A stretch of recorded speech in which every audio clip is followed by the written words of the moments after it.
B'Shem Hashem Na'aseh V'Natziach. We know this Shabbat is a holiday. It's the 7th day of Passover, commemorating the miracle of the splitting of the Red Sea. And King David devoted a whole piece of Tehillim that we incorporate and we read in our Hallel about this wonderful, magnificent miracle. Possibly the most amazing and inspiring miracle of all, when the Jews passed through the Red Sea because it was split. King David writes, Besed Yisrael mi Mitzrayim, Bet Yaakov Mamloez, Hayam Ra'ava Yanos. It says, the sea saw something and therefore it fled, which means it split in half. Also, the Jordan River did this for Joshua. Now, what did it see exactly? The Midrash asks. Because we know originally the Jews were crying, they were terrified to death. The Egyptians were attacking them from the rear, and in front of them, they were there for quite a while, and the sea did not split immediately. But when it saw something, Hayam Ra'ah, then it decided to split. And we know this from Nachshon, that Nachshon actually went into the water. It was not splitting until he got to his nose. So, this classic and possibly the greatest and most awesome miracle of the Torah, the splitting of the Red Sea, what did the sea see that it decided to split? And the Midrash says that it saw the casket of Yosef, Arono shel Yosef. And that's what it saw, it decided to split. So I was always wondering, bothering me, what's the meaning of this? What is the deeper interpretation? So we know that Yosef was single, he was unbelievably handsome and unbelievably lonely. And his master's wife, Zolecha, wanted to commit sexual sin with him. But Yosef went against human nature, and he refused to sin. That's why, that's the deeper meaning. The sea also, when it saw that the casket of Yosef Kabbalistically became the embodiment of the Midah Yesod, foundation.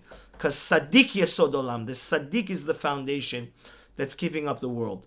When the angel of the sea saw that the nation of Israel is carrying the casket of Joseph, that most wonderful and personification of what a Sadik is. Because a Sadiq, Yosef was the one that had every reason. He was lonely and backstabbed. He had no family, he had no love. And this woman was showing him affection, and he had so many reasons. Naturally, any other human being would have committed this sexual sin. But Yosef went against its nature.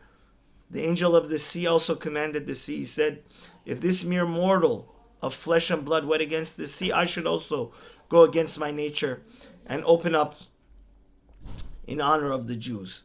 And this is something very important for us to understand. We read the Az Yashir every day in our prayer, right before Yishtabach. We all need miracles. This year, 2020 and 2021, because of COVID, so many hardship, financial, health, so much. Each one of us has a sea of problems, unfortunately. And we need God to split the sea for us to be successful and be productive in life. What Tehillim is teaching us is, when God sees that we're like Yosef, we don't take revenge. We're not petty. We human beings naturally are greedy, are selfish. But when we go against our nature, and we forgive other people, then be ready for God to do miracles for you. And that's really what the next part of Tehillim also says. He says, Hayta Yehuda lekotsho. We know the Jews have two leaders. Leader's always the one that sacrifice. Nachshon, the prince of Yehuda, also had to sacrifice. He jumped in the water and he was almost drowning till his nose. Then that was another reason that the sea split. What's the common denominator between Yosef and Nachshon? that it's clearly alluded to in Tehillim. It means self-sacrifice. When God sees that we're going against our nature, when we should get angry, we don't get angry. When we should take revenge, we don't take revenge. When we have every reason to listen and say juicy lashon hara, we don't. Then God says, you sacrificed, you went against your nature.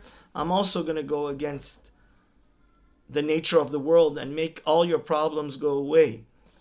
And this is really a fascinating idea, because we say this in Pirkei Avot, which we have to read every week in these days of Omer. Aser retzoncha kirtzono.